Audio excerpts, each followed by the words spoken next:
Hello everyone, welcome to 10 minute school life. আমাদের আজকের ক্লাসে আমরা যেটি জানার চেষ্টা করব সেটি হচ্ছে ধাতু। আমরা সবাই জানি ভর্তি পরীক্ষার ব্যাপারে তোমরা সবাই এখন অনেক সিরিয়াস।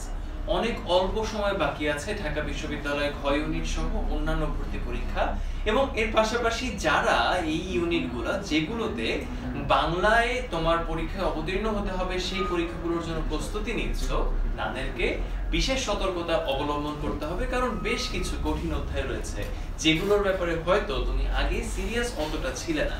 আমরা আজকে এমন একটা অধ্যায় আলোচনা করব, সেটি হচ্ছে ধাতু।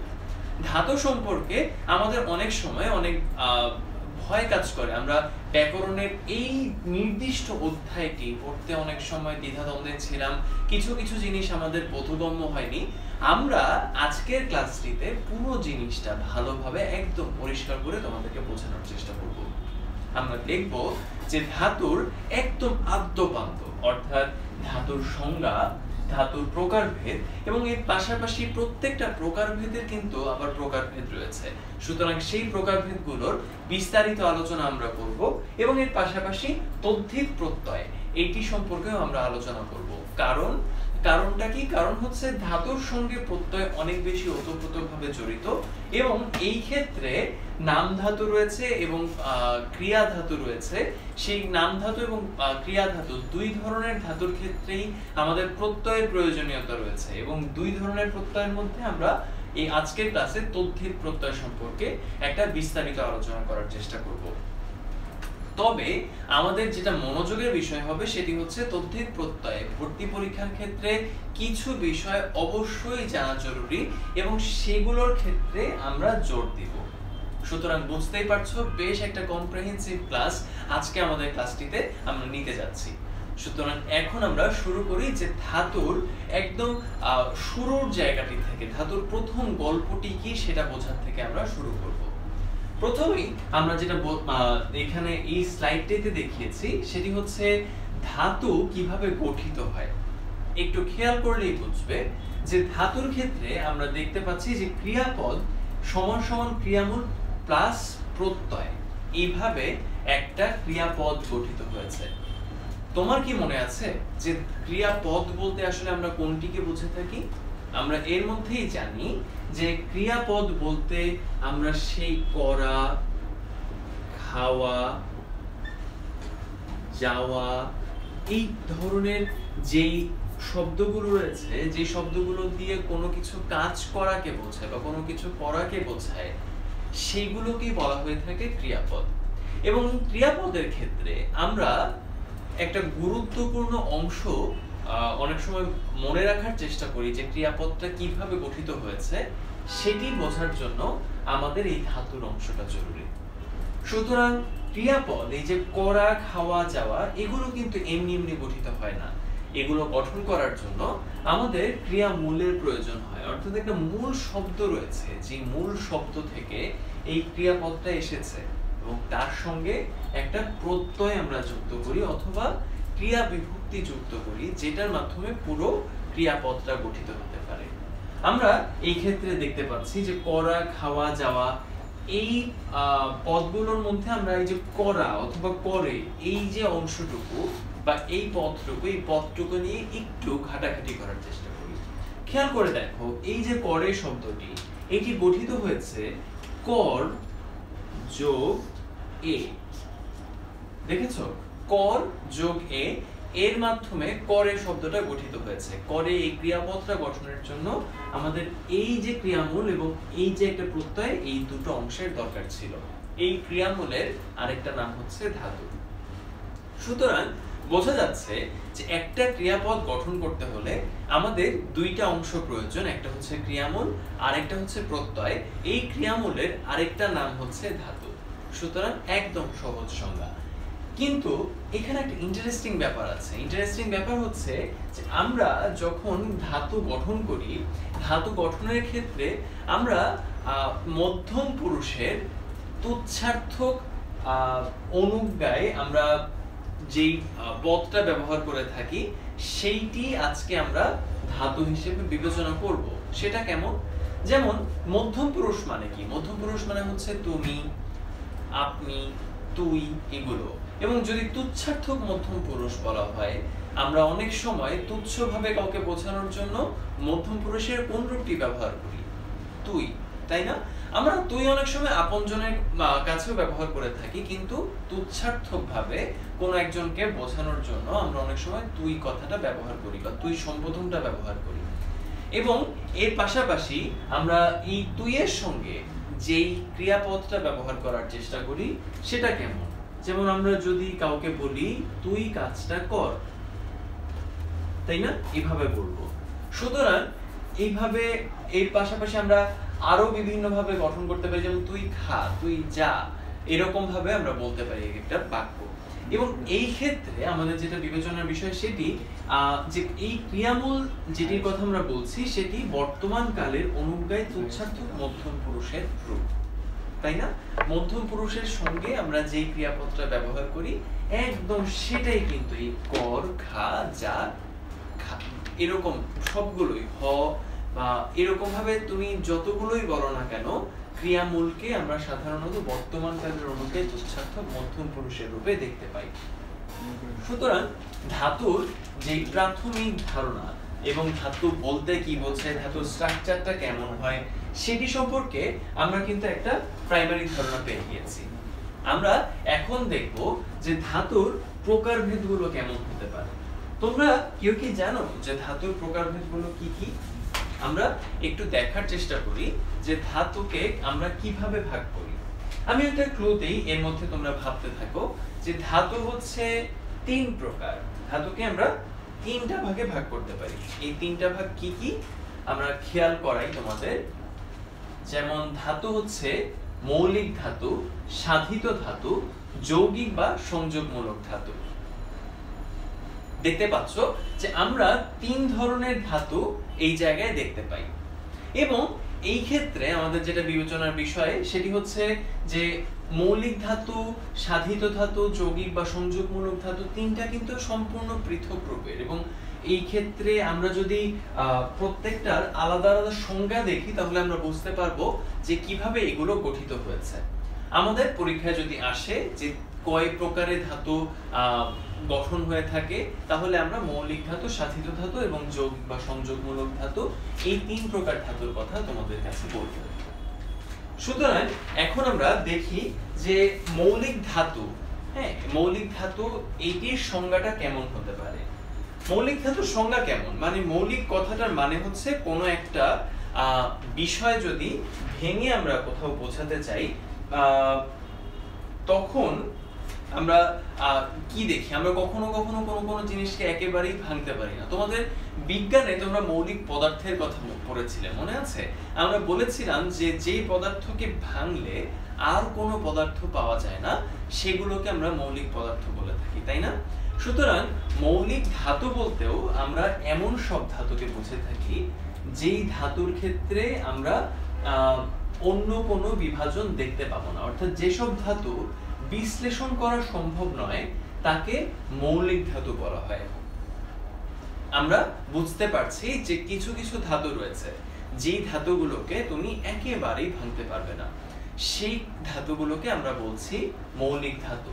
এবং এগুলোর আরেকটা নাম রয়েছে, সেটা হচ্ছে সিদ্ধ ধাতু। আরেকটা নাম রয়েছে, সেটা হচ্ছে স্বয়ংসিদ্ধ ধাতু। সুতরাং সিদ্ধ ধাতু কোনটি, স্বয়ংসিদ্ধ ধাতু কোনটি, মৌলিক ধাতু কোনটি, এটি যদি তোমার পরীক্ষার প্রশ্নে থাকে এবং সেখানে কতগুলো উদাহরণের কথা তোমার অপশনে থাকে, তাহলে মৌলিক ধাতুর কথাই বোঝানো হচ্ছে সেখানে, সেটি যেন তোমার মনে থাকে। আমরা আশা করি তোমরা মৌলিক ধাতু, সিদ্ধ, স্বয়ংসিদ্ধ ধাতু এই ধাতুগুলোর কথা মনে রাখতে পারবে। এবং এই ক্ষেত্রে কর, খা, হ, এই যে উদাহরণগুলো আমরা দেখিয়েছি, এগুলোকে তুমি একটু খেয়াল করলেই বুঝতে পারবে এগুলোকে আর ভাগ করা যাচ্ছে না। আমরা এগুলোকে একইভাবে রেখে দিয়েছি। সুতরাং কর, খা, হ এই পদগুলোর ক্ষেত্রে আমাদের এটাই বিবেচনায় রাখা উচিত যে আমরা যখন এই পদগুলোকে বা এই অংশগুলোকে আমরা একেবারেই ভাঙতে পারবো না, তখন সেই অংশগুলোকে আমরা বলবো মৌলিক ধাতু। সুতরাং মৌলিক ধাতুর ধারণাটাও আমাদের সামনে পরিষ্কার হয়ে গেল। আমরা মৌলিক ধাতুর উদাহরণ কিভাবে দিতে হয় সেটাও মোটামুটি জেনে গেলাম। এখন আমাদের যেটি জানার কথা সেটি হচ্ছে অন্যরকম আরেকটা ধাতু কি হতে পারে, তাই না? কিন্তু তার আগে আমরা আগেই বলেছিলাম যে আমরা মৌলিক ধাতু, সাধিত ধাতু বা অন্যান্য যে প্রকারভেদগুলো রয়েছে, যৌগিক বা সংযোগমূলক ধাতু রয়েছে, সেই 3 প্রকারের ধাতুর ক্ষেত্রেই আমরা আরো বিস্তারিত জানার চেষ্টা করব। সুতরাং এখন আমাদের কাজ হচ্ছে মৌলিক ধাতুর প্রকারভেদ দেখা। আমরা দেখার চেষ্টা করি মৌলিক ধাতুকে কয় ভাগে ভাগ করা যেতে পারে। মৌলিক ধাতুকে আমরা 3টি ভাগে ভাগ করতে পারি। আমরা এক এক করে তোমাদেরকে দেখানোর চেষ্টা করি যে মৌলিক ধাতুগুলো আসলে কি কি। মৌলিক ধাতু হচ্ছে বাংলা, সংস্কৃত আর একটা হচ্ছে বিদেশি।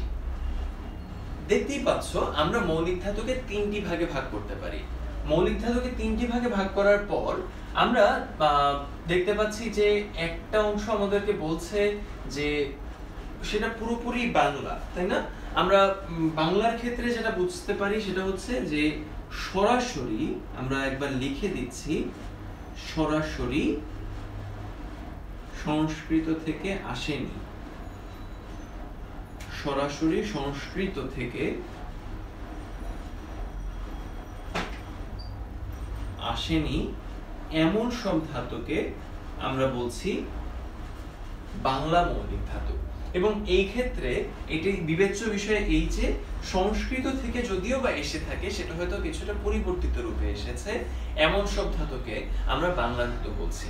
আবার কিছু কিছু ক্ষেত্রে সে বাংলায় স্বয়ংক্রিয়ভাবেও সেগুলো তৈরি হতে পারে, যেমন কাঠ, কাদ, এই যে পদগুলো বা এই যে অংশগুলো, ধাতুগুলো রয়েছে, এই ধাতুগুলোকে আমরা বলছি বাংলা মৌলিক ধাতু। তাহলে তোমরা বুঝতেই পারছো যে সংস্কৃত মৌলিক ধাতু বলতে আমরা কোনগুলোকে বুঝে থাকি। সংস্কৃত মৌলিক ধাতু বলতে আমরা এমন সব মৌলিক ধাতুকে বোঝাচ্ছি যেগুলো সরাসরি সংস্কৃত থেকে এসেছে। সরাসরি সংস্কৃত থেকে আগত এমন সব ধাতুকে আমরা বলছি সংস্কৃত মৌলিক ধাতু। যেমন ক্রি, গম, ধি, এরকম এই জাতীয় যে ধাতুগুলো রয়েছে সেই ধাতুগুলোকে আমরা বলছি সংস্কৃত মৌলিক ধাতু। আমরা আরেকবার লিখে দিই, ক্রি, গম, এই ধরনের তুমি দেখবে বিভিন্ন ধরনের মৌলিক ধাতু রয়েছে যে মৌলিক ধাতুগুলো তোমার সরাসরি সংস্কৃত থেকে এসেছে, এগুলোকে আমরা বলছি সংস্কৃত মৌলিক ধাতু। অন্যদিকে কিছু বিদেশি মৌলিক ধাতু রয়েছে যেগুলোকে তুমি আবার ভাঙতে পারবে না, অর্থাৎ এগুলোর আলাদা ভিতরের কোনো অংশ নেই, কিন্তু এগুলো নিজেই নিজের শব্দ গঠন করতে পারে। এই ধরনের শব্দগুলো যেগুলো বিদেশ থেকে এসেছে বা বিদেশি শব্দ থেকে এসেছে সেগুলোকে আমরা বলছি বিদেশি অথবা বিদেশাগত মৌলিক ধাতু। আমরা খেয়াল করলে পরে কিছু উদাহরণ আমরা দেখাবো, সেগুলো আমরা বুঝতে পারবো যে কিভাবে এগুলোকে আমরা বিদেশি শব্দ হিসেবে দেখাই।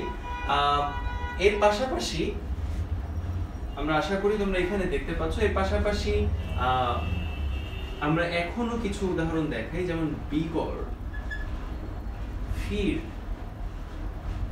এগুলোর শেষে কিন্তু এক একটা হসন্ত আছে। হ্যাঁ, খেয়াল করে দেখেছো বেশিরভাগের শেষে একটা হসন্ত আছে, এই ধীরের শেষে নাই, বাকি সবগুলোর শেষে কিন্তু আছে। এবং এই ক্ষেত্রে বিগর, ফির এগুলো হচ্ছে আমরা অন্য কোনো ভাষার শব্দ থেকে পেয়েছি, এই কারণে এগুলো বিদেশি বা বিদেশাগত মৌলিক ধাতু। সুতরাং মৌলিক ধাতুকে আমরা যে 3 ভাগে ভাগ করতে পারি এবং সেগুলোর আলাদা আলাদা প্রত্যেকটা প্রকারভেদ আছে এবং প্রত্যেকটা আলাদা আলাদা উদাহরণ আছে, সেই জিনিসগুলো কিন্তু আমাদের এর মধ্যে পরিষ্কার হয়ে গেল। আমরা এখন বোর্ডটা মুছে ফেলছি। এখন আমাদের যেটা দেখার বিষয় সেটি হচ্ছে অন্য কোনো প্রকারভেদ সম্পর্কে আমরা জানতে পারি কিনা, কিংবা আমরা যেহেতু বলেছিলাম প্রকারভেদগুলোরই আবার বিস্তারিত আমরা জানবো, তাহলে সেটাই আমরা কেন করছি না, আমরা সেটাই করব। আমরা বাংলা ধাতুগুলো যদি বই থেকে একটু রেফারেন্স থেকে পড়তে পারি তাহলে আমরা খুব সহজেই বুঝে যাব, কিন্তু কিছু কিছু ক্ষেত্রে আমরা সমস্যা হতে দেখেছি শিক্ষার্থীদের, সেটি হচ্ছে সংস্কৃত ধাতুর ক্ষেত্রে অনেক সময়ই শিক্ষার্থীদের সমস্যা হতে পারে। আমরা এই কারণে সংস্কৃত ধাতুর রূপগুলা কেমন এবং সেগুলো সাধিত পদগুলা কেমন সেই জিনিসগুলো তোমাদেরকে একটু দেখিয়ে দিতে চাই। খেয়াল করে দেখো, সংস্কৃত ধাতুর যে রূপগুলো রয়েছে সেগুলো দেখতে একটু অন্যরকম।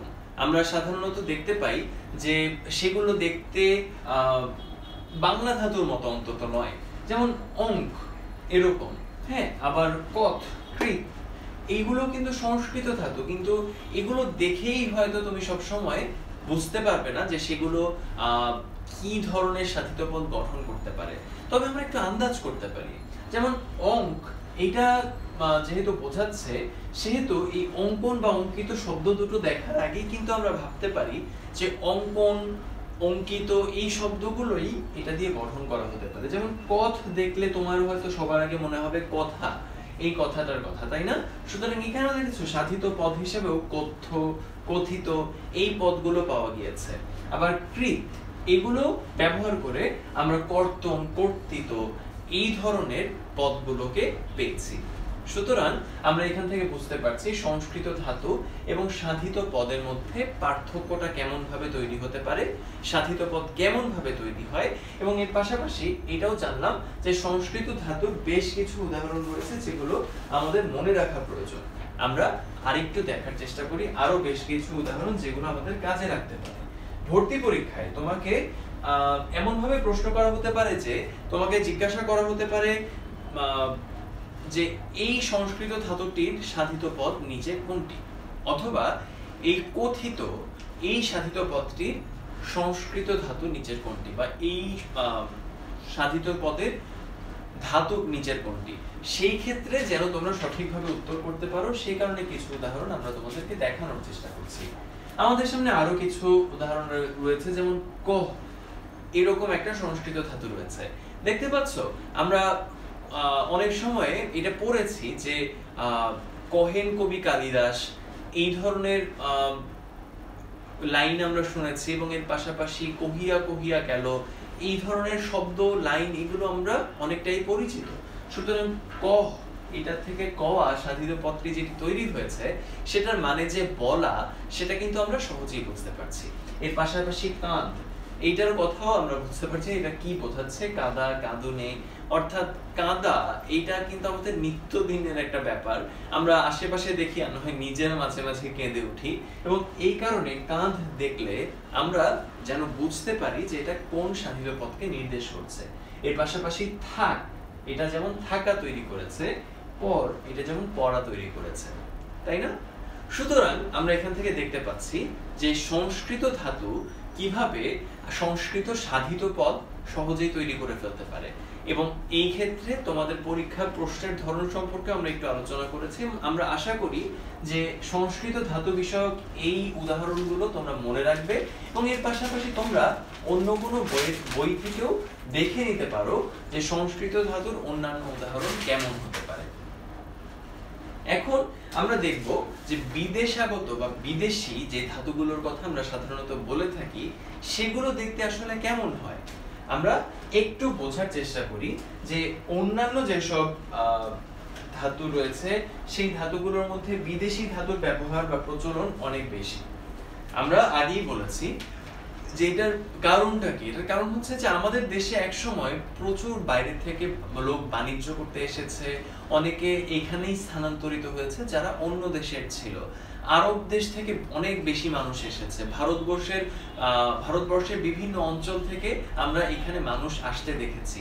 প্রাচীনকালে এরকম বিভিন্ন অঞ্চল থেকে বাংলাদেশে মানুষ এসেছে যারা তাদের নিজস্ব ভাষা আমাদের ভাষার সঙ্গে ব্যবহার করেছে, এবং এই কারণে দুটো বা তিনটা ভাষা বা চারটা ভাষার সঙ্গে বাংলার যে মূল ভাষা সেই মূল ভাষার অনেকটা মিলন ঘটেছে। এই সম্মিলনের কারণে বাংলা ভাষায় বেশ কিছু বিদেশি শব্দের যেমন আমরা আগমন দেখতে পাই, তার পাশাপাশি বিদেশি কিছু ধাতুর আগমনও দেখতে পাই। অর্থাৎ বিদেশি কিছু এমন সব ক্রিয়ামূল রয়েছে, সেই ক্রিয়ামূলগুলোকে কাজে লাগিয়ে আমরা শব্দ তৈরি করছি। সেটা কেমন আমরা এখন একটু দেখার চেষ্টা করি। যেমন আমরা প্রথমেই বলছি যে এটার প্রধান উৎসটা কি। প্রধান উৎস হচ্ছে হিন্দি, আরবি, ফার্সি। কারণটা কি? আমরা বলছিলাম যে ভারতবর্ষের বিভিন্ন অঞ্চল থেকে আমরা এই দেশের মানুষের মধ্যে এই দেশে এসে মানুষের মধ্যে বসবাস করার প্রচলন দেখেছি আগে। প্রচুর ইতিহাসের বইয়ে এই ধরনের প্রমাণ পাওয়া যায়। এবং এর পাশাপাশি আমরা আরবি ফার্সির কথাও জানি যে এই দেশের মানুষ একসময় আরবি ফার্সি ভাষায় অনেক বেশি দক্ষ ছিল। আমরা যদি আমাদের দাদা নানা কিংবা তারও আগে আমাদের বড় বাবা বড় মা এদের কথা চিন্তা করি, তুমি দেখবে যে এই পূর্বপুরুষরা আমরা অনেককেই দেখতে পাবো যে তারা আরবি ফার্সির ব্যবহার জানতেন এবং খুব দক্ষভাবে জানতেন। এবং এই কারণে একটা ব্যাপার ঘটে গিয়েছিল, সেটি হচ্ছে যে এই আরবি ফার্সি ভাষা বাংলা ভাষার সঙ্গে মিলে গিয়েছে। এবং এখনো কিন্তু আমরা দেখি যে আমরা আমাদের দৈনন্দিন অনেক কাজে, সেটা ঋণাত্মক রূপেও হোক বা নাই হোক না কেন, আমরা অনেকেই হিন্দি ভাষার ব্যবহারটা কিন্তু জানি।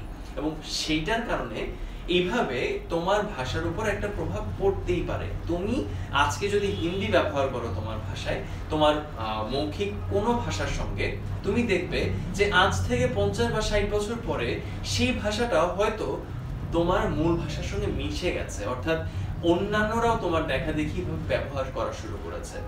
এবং ভাষার বিবর্তনটা অনেকটা এভাবেই হয়। ব্যবহারগত এরকম পার্থক্য, ব্যবহারগত মিল, এরকম বিভিন্ন প্রক্রিয়ার কারণে আমরা ভাষাকে একসঙ্গে হতে দেখি। হিন্দি আরবি ফার্সি থেকে এভাবে বিদেশাগত ধাতু বাংলা ভাষায় এসেছে। যেমন আমাদের সামনে একটা উদাহরণ রয়েছে, ভিক্ষা মেগে খায়, মানে ভিক্ষা করে খাওয়ার কথা হয়তো বলা হচ্ছে এখানে। এখানে একটা শব্দ আছে যেটা মেগে, এটা হচ্ছে এক ধরনের ক্রিয়াপদ। সেই ক্রিয়াপদটা আসলে গঠন হলো কিভাবে? সেই ক্রিয়াপদটা এসেছে মাং নামে একটা ধাতু থেকে। মাং ধাতুটা হিন্দি একটা শব্দ, সেই হিন্দি শব্দ থেকে এসে এই মেগে শব্দটা তৈরি হয়েছে। সুতরাং এখান থেকে আমরা বুঝতে পারছি যে বিদেশাগত বিভিন্ন ধাতুর প্রভাব আমাদের বাংলাদেশের বাংলা ভাষায় এখন রয়ে গিয়েছে। যদিও বা সেগুলো বাংলা ধাতুর অন্তর্ভুক্ত না, আমরা সেগুলোকে একটা আলাদা জায়গা দিয়েছি বিদেশাগত ধাতু হিসেবে। আমাদের দৈনন্দিন জীবনের বাংলাতেই আমরা অনেক সময় এই ধরনের বিদেশি শব্দ, বিদেশি ধাতু ব্যবহার করে থাকি। আমরা এখন দেখার চেষ্টা করি অন্য কোনো পড়া আমাদের আছে কিনা। আমাদের বিদেশি ধাতুর কিছু উদাহরণ আমাদের সামনে রয়েছে। আমরা একটু দেখার চেষ্টা করি কোন সে উদাহরণ, যে উদাহরণগুলো আমরা বিদেশ থেকে পেয়েছি। অনেকে ভিক্ষা মেগে খায় দেখে হয়তো মনে করতে পারো যে এই ধরনের শব্দ হয়তো তুমি ব্যবহার করো না, কিন্তু দেখো তো এই শব্দগুলো তুমি ব্যবহার করো কিনা, বা এই ধাতুগুলো থেকে উৎপন্ন শব্দগুলো তুমি ব্যবহার করো কিনা। যেমন আট, এটার মানে হচ্ছে শক্ত করে বাঁধা। তোমার কি মনে আছে যে এরকম অনেক সময় বলা হয় যে এই পোশাকটা অনেকটা আঁটো-সাঁটো পোশাক, অর্থাৎ অনেকটা টাইট ফিটিং পোশাককে আমরা অনেক সময় আঁটো-সাঁটো পোশাক বলি। দড়িটা আঁটো-সাঁটো করে বাঁধো, অর্থাৎ শক্ত করে বাঁধো। এই ধরনের ক্ষেত্রেও কিন্তু আমরা এই আট ধাতুটার প্রয়োগে বা প্রায়োগিক ক্রিয়াকে ব্যবহার করছি। এর পাশাপাশি খাট, এই শব্দটা বা এই ধাতুটাও আমরা আমাদের দৈনন্দিন জীবনে কিছু কাজে ব্যবহার করি। যেমন অনেক সময় আমি যখন অফিস থেকে আসি, অফিস থেকে এসে আমার মাকে অনেক সময় বলি যে আজকে অফিসে অনেক খাটনি গিয়েছে। এবং অবশ্যই তুমিও হয়তো বিভিন্ন স্যার বা বিভিন্ন কোচিং থেকে পড়ে এসে তোমার মাকে একইভাবে বলেছো প্রচুর খাটনি যাচ্ছে মা। হ্যাঁ, এরকম ভাবে আমরা মেহনত করা বা পরিশ্রম করা, এই ধরনের ক্ষেত্রে এই খাট ধাতুটা ব্যবহার করছি। সুতরাং এইটার প্রয়োগ কিন্তু আমাদের বাংলা ভাষায় রয়েছে। আবার দেখো একটা শব্দ রয়েছে, সেটা হচ্ছে বিগড়। তোমার অনেক সময় বন্ধুকে খেপায় তুমি হয়তো জিজ্ঞাসা করো তোমার মাথা কি বিগড়ায় গেছে। অনেকে গাড়ির ক্ষেত্রেও এই কথাটা ব্যবহার করে যে আমার গাড়িটা বিগড়ায় গেছে। এই যে বিগড়ায় যাওয়া, এই বিগড়ায় যাওয়ার কথাটার মানে কি? মানে হচ্ছে নষ্ট হয়ে যাওয়া। সুতরাং এইখানে যে ধাতুর কথা আমরা দেখতে পাচ্ছি, সেই ধাতু যে অর্থে ব্যবহার করা হয় সেটার অর্থেও কিন্তু লেখা আছে যে নষ্ট হওয়াকে এটা বোঝাচ্ছে। সুতরাং আমরা বুঝতে পারছি যে বিগড় বা খাট, এই আট, এই শব্দগুলো আমাদের দৈনন্দিন জীবনেরই অংশ। আমরা বিদেশ থেকে এরকম আগত ধাতুগুলোর প্রয়োগ আমাদের দৈনন্দিন জীবনেই ঘটাচ্ছি। সুতরাং আমরা বিদেশাগত ধাতু সম্পর্কেও একটা ভালো ধারণা পেলাম এবং জানলাম যে ব্যাকরণের পাশাপাশি আমাদের দৈনন্দিন জীবনেও বিদেশাগত ধাতুর প্রভাব রয়েছে। আমরা এখন সাধিত ধাতু সম্পর্কে একটু জানার চেষ্টা করি। আমরা এর মধ্যে বলেছি যে মৌলিক ধাতু বলতে আমরা কি বুঝে থাকি। মৌলিক ধাতু বলতে আমরা বুঝে থাকি যে যে ধাতুগুলোকে সাধারণত বিভাজিত করা যায় না, যে ধাতুগুলোকে সাধারণত বিভাজিত করা যায় না সেগুলোকে আমরা মৌলিক ধাতু বলছি। তাহলে সাধিত ধাতু মানে কি খেয়াল করার চেষ্টা করো। সেটা হচ্ছে যে মৌলিক ধাতু এর সঙ্গে তুমি যদি আ প্রত্যয়টা যুক্ত করো তাহলে আমরা যে পদটা পাবো সেটা হচ্ছে সাধিত ধাতু। মৌলিক ধাতু যোগ আ এটা সমান সাধিত ধাতু। সুতরাং এটা থেকে আমরা জেনে গেলাম যে সাধিত ধাতু কিভাবে গঠন করা হয়। আমরা এখন দেখি যে মৌলিক ধাতুর সঙ্গে কিভাবে আ প্রত্যয় যুক্ত হয়। আমরা এই জায়গায় দেখতে পাচ্ছি দেখ যোগ আ দেখা, পর যোগ আ পড়া। সাধিত ধাতুর বিভিন্ন ধরনের রূপ রয়েছে। তোমার হয়তো মনে হতে পারে দেখা বা পড়া এই শব্দগুলো তো একটা ক্রিয়াপদ হয়ে গেল। এই সাধিত ধাতুর ক্ষেত্রে এগুলো কিন্তু একটা ধাতু হিসেবে ব্যবহার করা যায়। যেমন কেমন? যেমন হচ্ছে আমরা অনেক সময় এই উদাহরণটা অনেক ব্যবহার করি বাংলা ব্যাকরণে। আমরা সেই কমন উদাহরণটা দিয়ে দেখাই, মা শিশুকে চাঁদ দেখাচ্ছেন। সুতরাং এই যে দেখাচ্ছেন এই ক্রিয়াপদটার যে ধাতু সেই ধাতুটা হচ্ছে এই দেখা। সুতরাং পড়ানো, দেখানো, দেখাচ্ছেন, করাচ্ছেন এই ধরনের পদগুলোর ক্ষেত্রে আমরা এই সাধিত ধাতুগুলোর কথা বিবেচনায় রাখি। এইগুলোকে ব্যবহার করে আমরা পরে একটা ক্রিয়াপদ তৈরি করি, যেই ক্রিয়াপদগুলো আমরা সাধিত ধাতুর ক্রিয়া হিসেবে চিনে থাকি।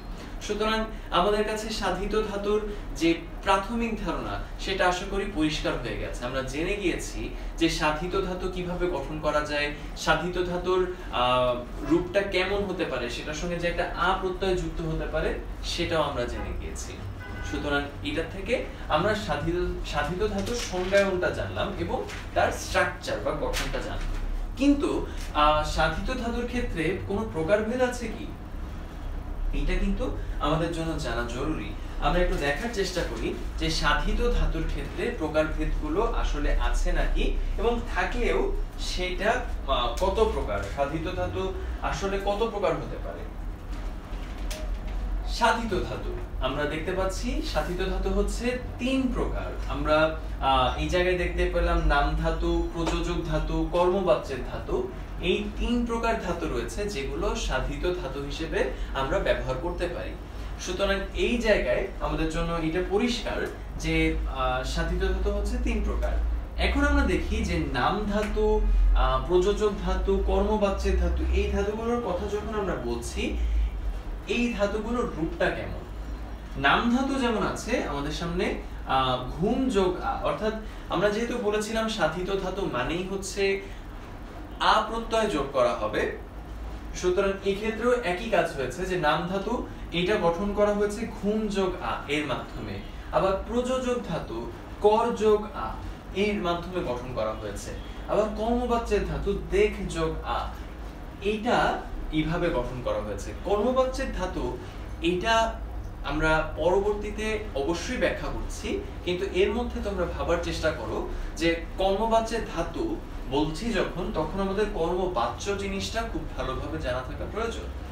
কর্মবাচ্য কি ছিল এবং কর্তৃকর্মবাচ্য কি ছিল এই জিনিসটা একটু মনে করার চেষ্টা করো। এর মধ্যে আমরা সাধিত ধাতুর দুটো প্রকারভেদ সম্পর্কে একটু বিস্তারিত আলোচনা করতে চাই। আমরা যেটা দেখতে পারি সেটা হচ্ছে নাম ধাতু বলতে আসলে কি বোঝায়। নাম ধাতু বলতে বোঝানো হয়ে থাকে যখন আমি বিশেষ্য, বিশেষণ এবং অনুকার অব্যয়ের পরে আ প্রত্যয় যোগ করি তখন সেটাকে আমরা বলে থাকি নাম ধাতু। খেয়াল করে দেখেছো নাম ধাতুর পুরো কনসেপ্টটা কিন্তু খুব সহজ। নাম ধাতুর পুরো কনসেপ্টে আমরা যেমন ব্যবহার করে থাকি, আগেই বলেছিলাম ঘুম যোগ আ, সে ঘুমাচ্ছে। এই কথাটা কিন্তু খুব প্রচলিত, তাই না? আমি ঘুমাচ্ছি, সে ঘুমাচ্ছে, এইগুলো নাম ধাতুর মাধ্যমে গঠিত ক্রিয়াপদ। এবং এই নাম ধাতু এটা কিভাবে গঠন করা হয়েছে? আমরা এখান থেকে দেখতে পাচ্ছি ঘুম, এটা কিন্তু এক ধরনের ধাতু। আমরা যেটা বুঝতে পারছি সেটা হচ্ছে এটা বিশেষ্য প্রকাশক ধাতু, কোন একটা কাজের নামকে বোঝাচ্ছে, তাই না? সো এটা বিশেষ্য প্রকাশক ধাতু। ব্যাপারটা যদি এমন হয় তাহলে আমরা বুঝতে পারছি যে নাম ধাতু কিভাবে গঠন করা যেতে পারে। সে ঘুমাচ্ছে, তারা ঘুমাচ্ছে, সে ঘুমাচ্ছিল, এইরকম যে পদগুলো রয়েছে এই পদগুলো হচ্ছে নাম ধাতুর অন্তর্ভুক্ত।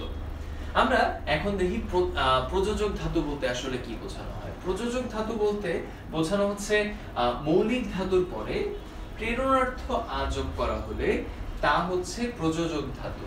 আমরা এখানে কি একটু বিষয় খেয়াল করেছি যে এই জায়গায় একটা শব্দ রয়েছে এবং সেটার নাম হচ্ছে নিযন্ত। প্রযোজক বা নিযন্ত ধাতুর কথা যদি আমরা বোঝাই তাহলে আমরা বুঝতে পারবো সেটার মানে হচ্ছে মৌলিক ধাতুর পরে প্রেরণার্থ আ যোগ করা হয়েছে। এবং সেই জায়গায় আমরা যেমন একটা উদাহরণ ব্যবহার করে থাকি যে শিক্ষক ছাত্রদের, এরপরে কি হয় বলতো, শিক্ষক ছাত্রদের প্রেরণাদায়ী কিছু একটা করেন। কি করেন সেটা হচ্ছে পড়াচ্ছেন। দেখেছো, এটা হচ্ছে প্রেরণার্থ আ, মানে কাউকে দিয়ে তুমি কোনো একটা কাজে নিয়োজিত করার ব্যবস্থা করলে। যেমন আমি এখন তোমাদের পড়ানোর চেষ্টা করছি এবং আমি যে এফোর্টটা দিচ্ছি সেটি হচ্ছে যে আমাদের তোমাদেরকে পড়ানোর চেষ্টা করছি এবং পড়ানোর চেষ্টা করছি আমরা এই পড়ানোটা তোমাদেরকে প্রেরণা দেওয়ার চেষ্টা করছি যে তোমরা যাতে ভালোভাবে পড়াশোনা করো, তাই না? সুতরাং এর মাধ্যমে আমরা পুরো জিনিসটা তোমাদেরকে বোঝানোর চেষ্টা করছি। হ্যাঁ, আমরা এর মাধ্যমে বুঝতে পারছি যে প্রযোজক বা নিযন্ত ধাতু বলতে আসলে আমরা কি বুঝি। হ্যাঁ, সুতরাং আমরা আশা করি পুরো বিষয়টা তোমাদের সামনে পরিষ্কার হয়েছে যে নাম ধাতু বলতে কি বুঝি, প্রযোজক ধাতু বলতে আমরা কি বুঝি। এই ধাতুগুলোর ধারণা আমাদের সামনে পরিষ্কার হওয়া অনেক বেশি জরুরি। তোমার ভর্তি পরীক্ষায় এই বিষয়ে কি রকম প্রশ্ন আসতে পারে? এই বিষয়ে প্রশ্ন আসতে পারে যে ঘুমা এটা নিচের কোন ধরনের ধাতু, বা সাধিত ধাতুর উদাহরণ নিচের কোনটি, প্রযোজক বা নিযন্ত ধাতুর উদাহরণ নিচের কোনটি, এবং এর পাশাপাশি প্রযোজক ধাতুর ক্ষেত্রে কোন ধরনের আ প্রত্যয় যুক্ত হয়। তোমার কি মনে আছে যে আমরা কি বলছিলাম? আমরা বলছিলাম প্রযোজক ধাতুর ক্ষেত্রে প্রেরণার্থ আ বা প্রেরণার্থে আ এটি যোগ করার মাধ্যমে আমরা প্রযোজক ধাতু বা নিযন্ত ধাতু গঠন করে থাকি। সুতরাং এর মাধ্যমে তুমি বুঝতে পারছো যে ভর্তি পরীক্ষায় সাধারণত কোনো একটা ধাতুকে তোমার বেস ধরে সেটার ব্যাপারে প্রশ্ন করা হবে, জিজ্ঞাসা করা হবে এটা কোন ধাতু, এভাবে প্রশ্ন করা হবে তোমাকে, এবং এর মাধ্যমে তোমাকে উত্তর করতে হবে। তুমি যেন সঠিকভাবে উত্তর করতে পারো সেটা খেয়াল রেখো। আশা করি এই বিষয়ে তোমাদের ধারণা পরিষ্কার হয়েছে। আমরা এখন কর্মবাচ্যের ধাতু বোঝার চেষ্টা করি। কর্মবাচ্যের ধাতু বলতে আসলে কি বোঝানো হয় আমরা একটু দেখি। কর্মবাচ্যের ধাতু বলতে আমরা বোঝাই যে কাজটা ভালো দেখায় না। মনে আছে কর্তৃকর্মবাচ্য বলতে আমরা কি বোঝাতাম? কর্তৃকর্মবাচ্য বলতে আমরা বোঝাতাম যে বাঁশি বাজে এ মধুর লগনে, এরকম ভাবে একটা কথা বলতাম। আবার কাজটা ভালো দেখায় না এভাবেও বলছিলাম। আমরা বলছিলাম যে কোন একটা বাক্যে যখন কাজটা বা কর্মপদটা সেটা নিজেই কর্তাস্থানীয় বা কর্তৃস্থানীয়, সেগুলো হচ্ছে কর্তৃকর্মবাচ্যের বাক্য, তাই না? এবং যখন আমরা ধাতুর ক্ষেত্রে আসি, ওই ধরনের কর্তৃকর্মবাচ্যের যে ধাতু রয়েছে সেটাকে আমরা কর্মবাচ্যের ধাতু হিসেবে অভিহিত করি। এবং এই কর্মবাচ্যের ধাতুর ক্ষেত্রে আমরা কিভাবে পুরো বিষয়টা দেখি সেটা এখানে তোমাদেরকে বোঝানোর চেষ্টা করছি। যেমন দেখো, মৌলিক ধাতুর সাথে আ এই প্রত্যয়টা যদি যোগ হয় তখন সেটাকে আমরা বলছি কর্মবাচ্যের ধাতু। এই কর্মবাচ্যের ধাতুটা কিভাবে গঠন করা হয়? ঠিক একই রকম, দেখ যোগ আ দেখা, হার যোগ আ হারা। মানে আমরা যখন উদাহরণটা দিচ্ছিলাম খেয়াল করো যে কাজটা ভালো দেখায় না, কাজটা ভালো দেখায় না। সুতরাং এইটা আমাদের সামনে দেখায় যে এই দেখা এটা একটা ধাতু, এবং এই দেখার শেষে আমরা একটা প্রত্যয় অযুক্ত করে একটা ক্রিয়াপদ গঠন করেছি, তাই না? এই যে দেখায়, এইটাও কিন্তু এক ধরনের ক্রিয়াপদ ছিল। সুতরাং এই দেখা যোগ অ, এটা হচ্ছে ক্রিয়াপদ, যেটার ক্রিয়ামূল ছিল এই দেখ যোগ আ দেখা, এই অংশটুকু যেটা কর্মবাচ্যের ধাতু হিসেবে আমরা অভিহিত করছি। আমরা আশা করি যে কর্মবাচ্যের ধাতু বলতে কি বোঝানো হচ্ছে সেটা তোমরা বুঝতে পারছো। আমরা কর্তৃকর্মবাচ্যের যে বাক্যগুলো সাধারণত দেখে থাকি, সেই বাক্যগুলোতে আমরা যেই ধরনের ক্রিয়াপদ ব্যবহার করি, সেই ক্রিয়াপদের ক্রিয়ামূলগুলো সেগুলো সাধারণত কর্মবাচ্যের ধাতু হিসেবে আমরা ব্যবহার করি। এবং সেই ক্ষেত্রে কাজটা ভালো দেখায় না, বাঁশি বাজে, এই ধরনের কথাগুলো আমরা যেন মনে রাখি, এবং এই ক্ষেত্রে কিভাবে কর্মবাচ্যের ধাতু ব্যবহার করা হয়েছে সেই ব্যাপারটাও যেন আমাদের খুব ভালোভাবে জানা থাকে। আমরা এর মধ্যে বুঝে গেলাম যে কর্মবাচ্যের ধাতু বলতে আমরা সাধারণত কি বুঝি। আমাদের এই মুহূর্ত পর্যন্ত মৌলিক ধাতু সম্পর্কে জানা হয়েছে, সাধিত ধাতু সম্পর্কে জানা হয়েছে, সাধিত ধাতুর প্রকারভেদ সম্পর্কে জানা হয়েছে। সুতরাং আমরা কিন্তু অনেকটাই এগিয়ে গেছি। আমরা এখন যেটা জানার চেষ্টা করব সেটা হচ্ছে যৌগিক বা সংযোগমূলক ধাতু, এই কথাটার মানে কি। যৌগিক বা সংযোগমূলক ধাতু এই কথাটার মানে কি?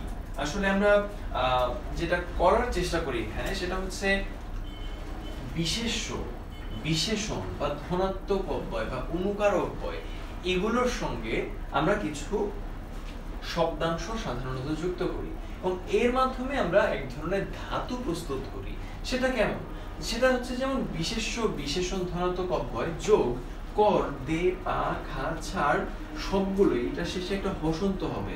এরকম কর, দে, পা, খা, ছাড় এরকম বিভিন্ন ধরনের যে শব্দাংশগুলো আমরা দেখতে পাচ্ছি, সেগুলো এই বিশেষ্য, বিশেষণ বা ধনাত্মক অব্যয়ের সঙ্গে যুক্ত হয়ে আমরা একটা সংযোগমূলক ধাতু তৈরি করতে পারি। এবং সেটা যেমন আমাদের সামনে দেখাচ্ছে যে যোগ কর, সাবধান হ, এই যে সাবধান হ এই অংশটা যদি আমরা বিবেচনা করি, সাবধান হ এই অংশটা যদি আমরা বিবেচনা করি, আমরা দেখতে পাচ্ছি যে সাবধান এই রূপটা হচ্ছে এক ধরনের বিশেষ্য, এই রূপটা হচ্ছে এক ধরনের বিশেষ্য, এবং এই বিশেষ্যগুলোকে আমরা ব্যবহার করে তারপর এর সঙ্গে হ যুক্ত করেছি এবং বলছি যে সাবধান হ। এই একটু অন্যরকম না বিষয়টা? এই পুরো অংশটা কিন্তু একটা সংযোগমূলক ধাতু। এই সাবধান হ এই পুরো বিষয়টা একটা সংযোগমূলক ধাতু। সুতরাং এটা একটু ভিন্ন ধরনের, একটু মনে রাখার চেষ্টা করতে হবে। এবং পরীক্ষার হলে দেখলে তোমাকে যদি জিজ্ঞাসা করা হয় যে সাবধান হ এই অংশটার মধ্যে কতটুকু তোমাকে বা কোন পদগুলো সংযোগমূলক ধাতুর অন্তর্ভুক্ত, তোমাকে কিন্তু দুইটাই অন্তর্ভুক্ত করতে হবে, সাবধান এবং হ এই দুইটাই অন্তর্ভুক্ত করে তোমাকে জানাতে হবে যে দুইটাই আসলে সংযোগমূলক ধাতুর উদাহরণ। আমরা আশা করি তোমরা বুঝতে পারছো যে সংযোগমূলক ধাতু ব্যাপারটা একটু ব্যতিক্রম, এবং সাধারণভাবে আমরা যেই ধাতুর রূপগুলো দেখি সেগুলোর সঙ্গে পুরোপুরি আমরা একই রকম ভাবে এটাকে দেখতে পাই না।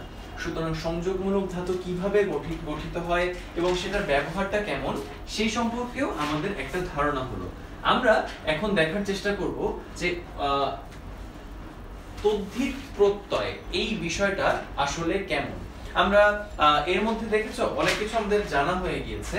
আমরা ধাতুর সংজ্ঞা জেনেছি, ধাতুর প্রকারভেদ জেনেছি, প্রতিটা প্রকারভেদের বিস্তারিত জেনেছি, এবং এই কারণে এখন আমাদের যেটা জানার প্রয়োজন সেটা হচ্ছে যে তদ্ধিত প্রত্যয় বলতে কি বোঝানো হয় এবং সেটা ব্যবহার করে কিভাবে শব্দ গঠন করা যায়, তাই না?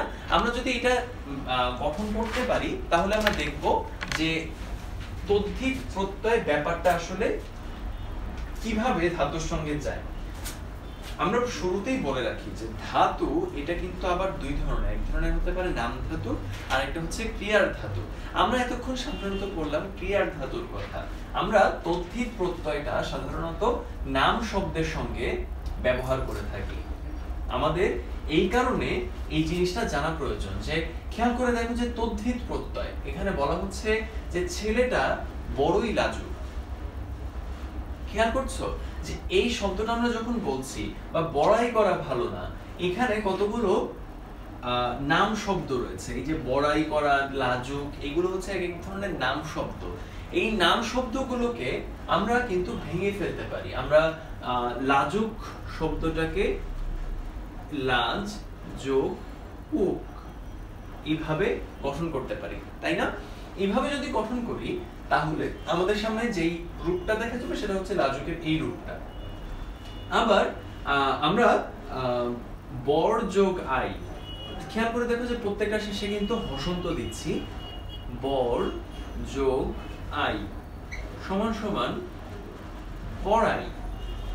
এই কথাটা যখন আমরা বলছি তখনও আমরা বর এই কথাটার সঙ্গে এক ধরনের প্রত্যয় যুক্ত করছি এবং তারপরে বড়াই শব্দটা গঠন করা হয়েছে। সুতরাং আমরা বুঝতে পারছি যে এখানে যে দুই ধরনের শব্দ রয়েছে, যে এই যে লাজ এবং উক, আবার এই শব্দের ক্ষেত্রে বর এবং আই, এরকম প্রত্যেকটা শব্দে আলাদা আলাদা দুই ধরনের শব্দ রয়েছে। সেই দুই ধরনের শব্দ ব্যবহার করে আমরা একটা পদ গঠন করেছি এবং প্রত্যেকটা এই যে দুই ধরন বলছি, এই দুই ধরনেরই আলাদা আলাদা নাম রয়েছে। আমরা সেটাই জানার চেষ্টা করব যে তদ্ধিত প্রত্যয়ের অংশগুলো আসলে কেমন, তদ্ধিত প্রত্যয়ের অংশগুলো আসলে কিভাবে গঠিত হয়। আমরা দেখানোর চেষ্টা করছি তোমাদের যে শব্দের শেষে যেসব প্রত্যয় যোগে নতুন শব্দ গঠিত হয় তাদেরকে বলা হয় তদ্ধিত প্রত্যয়। খেয়াল করছো, আমরা বলছি যে শব্দের শেষে যেসব প্রত্যয় যোগে নতুন শব্দ গঠিত হয় তাদেরকে বলা হয় তদ্ধিত প্রত্যয়। মানে এই যে উক অংশটা, এই যে আই অংশটা, এইরকম নাম শব্দ গঠন করার জন্য যে প্রত্যয়গুলো আমরা ব্যবহার করছি সেগুলোকে আমরা বলছি তদ্ধিত প্রত্যয়। সুতরাং তদ্ধিত প্রত্যয় বলতে আসলে কি বোঝানো হয় সেটি আশা করি তোমরা বুঝতে পারছো। এবং এর পাশাপাশি আমরা বলেছিলাম যে এই যে বর, লাজ, এই অংশগুলো যেগুলো মূল অংশ এক একটা শব্দের, সেই মূল অংশগুলোর আলাদা আলাদা নাম রয়েছে। এই যে লাজ এবং বর, এই অংশগুলোর আলাদা আলাদা নাম রয়েছে এবং এগুলোকে বলা হয় প্রাতিপদিক। এইটা মনে রাখার চেষ্টা করবে। এটার সংজ্ঞা হচ্ছে যে বিভক্তিহীন নাম শব্দকে বলা হয় প্রাতিপদিক। প্রাতিপদিক কাকে বলে এটা তোমাকে যদি এক এক করে বিভিন্ন অপশনে সাজানো হয়, বলা হয় যে বিভক্তিহীন নাম শব্দকে বলে, বিভক্তিহীন ক্রিয়া শব্দকে বলে, বিভক্তিহীন বিশেষণকে বলে, তুমি কোনটাকে পারফেক্ট আনসার হিসেবে টিক দেবে? বিভক্তিহীন নাম শব্দকে এই অংশটায় তুমি টিক দেওয়ার চেষ্টা করবে, তাই না? সুতরাং প্রাতিপদিক কাকে বলে, তদ্ধিত প্রত্যয় কাকে বলে, কিভাবে তদ্ধিত প্রত্যয় গঠিত হয়, এইগুলোর একটা রূপ আমরা জানতে পারলাম। আমরা দেখলাম যে তদ্ধিত প্রত্যয়ের ধরনগুলো আসলে কেমন। আমরা তদ্ধিত প্রত্যয়ের যদি কিছু উদাহরণ দেখি তাহলে আমাদের সামনে আরো বেশি পরিষ্কার হবে যে কিভাবে তদ্ধিত প্রত্যয় গঠিত হয়। তবে সেটার জন্য আমাদের যেটা জানা প্রয়োজন সেটা হচ্ছে তদ্ধিত প্রত্যয়ের প্রকারভেদগুলো কেমন। তদ্ধিত প্রত্যয়ের প্রকারভেদ তোমাদের কারো কি জানা আছে? তদ্ধিত প্রত্যয়ের প্রকারভেদ কয়টা, অর্থাৎ তদ্ধিত প্রত্যয়কে আমরা কয়টা প্রকারে ভাগ করতে পারি? আমরা এখানে সেটাই দেখানোর চেষ্টা করছি। একটু খেয়াল করে দেখো, আমরা এর মধ্যে আশা করি তোমরা এটা দেখে ফেলেছো, আমরা এতটুকু মুছে দিচ্ছি। খেয়াল করো, আমরা তদ্ধিত প্রত্যয়ের বাংলা, বিদেশি এবং সংস্কৃত এই তিনটা প্রকারের কথা জানি। তদ্ধিত প্রত্যয় কয় প্রকার তোমাকে জিজ্ঞাসা করা হলে এখন থেকে এই উত্তরটা যেন স্পষ্টভাবে দিতে পারো। তদ্ধিত প্রত্যয় তিন প্রকার, বাংলা, সংস্কৃত, বিদেশি। বাংলা ব্যাকরণে এটা কিন্তু সবচেয়ে কমন উত্তর। বাংলা ব্যাকরণ পড়ার সময় তুমি দেখবে যে কোনো শব্দকে ভাগ করতে চাইলে বা যে কোনো একটা বিষয়কে যদি তুমি ভাগ করতে চাও সেগুলোকে সাধারণত বাংলা, সংস্কৃত এবং বিদেশি এই তিনটা মূল অংশে ভাগ করাই যায় এবং এর পাশাপাশি অনেক সময় আরো বেশ কিছু লেজ যুক্ত হয়, তবে এই তিনটা খুব কমন। সুতরাং কোন কোন ক্ষেত্রে এই তিনটা কমন সেটা যেন তোমার মনে থাকে।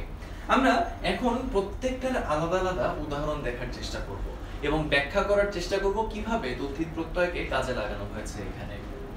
খেয়াল করে দেখো, বাংলা তদ্ধিত প্রত্যয়ের ক্ষেত্রে চোর যোগ আ, চোরা। আমরা একটু লিখে ফেলি এখানে, চোর যোগ আ সমান সমান চোরা। খেয়াল করে দেখো এখানে প্রাতিপদিক যে অংশটা রয়েছে সেই প্রাতিপদিক অংশটা এক ধরনের বাংলা শব্দ বা বাংলা ধাতু থেকে এসেছে এবং সেই প্রাতিপদিক অংশটার সঙ্গে আ প্রত্যয় যুক্ত হয়ে চোরা গঠিত হয়েছে।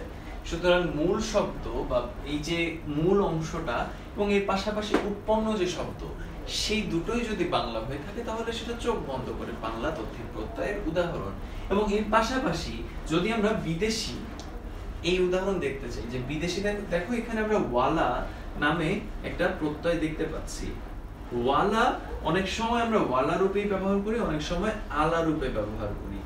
অনেকে বিকৃত রূপে কিভাবে ব্যবহার করে ব্যাপারটা আমরা দেখানোর চেষ্টা করি। যেমন অনেকে উচ্চারণ করে বাড়ি ওয়ালা, এইটাকেই আবার অনেকে দেখবে বাংলায় বাড়িওয়ালা বানায় দেয়। যদিও এটা পুরোপুরি শুদ্ধ না, তারপরেও এই যে ওয়ালা অংশটা, এই ওয়ালা অংশটা এসেছে সংস্কৃত তদ্ধিত প্রত্যয় থেকে, এইটা যেন তোমার পরিষ্কারভাবে জানা থাকে। আমরা আশা করছি যে তদ্ধিত প্রত্যয়ের বিদেশি যে রূপটা, সেই রূপটার সঙ্গেও তোমাদের এখন ভালোভাবে পরিচয় হয়ে গিয়েছে। এখন আমরা দেখি সংস্কৃত তদ্ধিত প্রত্যয় কিভাবে গঠন করা যায়। সংস্কৃত তদ্ধিত প্রত্যয় কিন্তু গঠন করার বেশ কিছু বিশেষ নিয়ম রয়েছে। আমরা একটা নিয়ম সম্পর্কে তোমাদের একটু অবগত করার চেষ্টা করি, আমরা আশা করি বাকিগুলো তোমরা নিজেরাই খুব ভালোভাবে বুঝতে পারবে। যেমন খেয়াল করে দেখো, নগর যোগ স্ন, এই স্ন প্রত্যয়টা কিন্তু বাংলা ব্যাকরণের ক্ষেত্রে অহরহ ব্যবহার করা হয়। এবং খেয়াল করার বিষয় হচ্ছে এই যে এই স্ন এর বেশ কিছু প্রভাব রয়েছে বাংলা ব্যাকরণের ক্ষেত্রে। যেমন নগর এই অংশটাকে তুমি যদি এখন স্ন প্রত্যয় দিয়ে যুক্ত করো, তাহলে এইটার প্রথম বর্ণের বা প্রথম অক্ষরটার যে অটা রয়েছে, অর্থাৎ নয়ের সঙ্গে যেমন অ অংশটা রয়েছে না, নগর, এটা হয়ে যাবে নাগর। অকে আ বানিয়ে দেয় এই স্ন প্রত্যয়টা। সুতরাং নাগর যদি আমরা লিখি, তাহলে এই প্রত্যয় যুক্ত হয়ে আমরা পেয়ে গেলাম কিভাবে সংস্কৃত তদ্ধিত প্রত্যয় ব্যবহার করতে হয়। এর মাধ্যমে আমাদের বেশ কিছু বিষয় কিন্তু এর মধ্যে জানা হয়ে গিয়েছে। আমরা দেখিয়েছি তোমাদের ধাতুর সংজ্ঞা, ধাতুর প্রকারভেদগুলো কেমন, এবং এর পাশাপাশি প্রত্যেকটা প্রকারভেদের বিস্তারিত জেনেছি। আমরা তদ্ধিত প্রত্যয়ের সংজ্ঞা জেনেছি, বিভিন্ন ধরনের তদ্ধিত প্রত্যয়ের যে অংশ বিশেষ সেগুলোর সংজ্ঞা জেনেছি, এবং তদ্ধিত প্রত্যয়ের প্রকারভেদগুলো আলোচনা করেছি। এবং তার মাধ্যমে আমরা দেখিয়েছি যে তদ্ধিত প্রত্যয়ের প্রকারভেদগুলো কিভাবে সাধারণত গঠিত হয়। আমরা এর মাধ্যমে তদ্ধিত প্রত্যয়ের যা যা জানা জরুরি সেই অংশটা শেষেও পৌঁছে গিয়েছি। আমরা আশা করি তোমরা বুঝে গিয়েছো যে কিভাবে তদ্ধিত প্রত্যয়ের পুরো রূপটা আলোচনা করা যেতে পারে। তোমরা অবশ্যই, আমরা যেটা তোমাদেরকে সব সময় সাজেস্ট করি, যে বিগত বছরের প্রশ্নগুলোতে এই টপিকগুলোর উপর কি কি ধরনের প্রশ্ন হয়েছিল সেগুলো খুব ভালোভাবে দেখার চেষ্টা করবে। সেগুলো দেখে তোমরা বোঝার চেষ্টা করবে যে কিভাবে আমরা সাধারণত প্রশ্নগুলো তৈরি হতে দেখি। এবং এর পাশাপাশি আমরা বলবো যে মডেল কোয়েশ্চেন পাওয়া যায় বাজারে, বেশ কিছু গাইড বই রয়েছে, সহায়িকা বই রয়েছে, সেগুলোর আশ্রয় তুমি নিতেই পারো। এবং সেগুলোতে দেখবে এই অধ্যায়গুলোর উপর কিছু সহায়িকা প্রশ্ন রয়েছে যেগুলো তোমাকে গাইড করতে পারে যে এই অধ্যায়গুলো থেকে আর কি কি পড়া যেতে পারে। তবে মূল ধারণার জন্য অবশ্যই বোর্ড বই পড়া উচিত বলে আমরা সাজেশন দিই।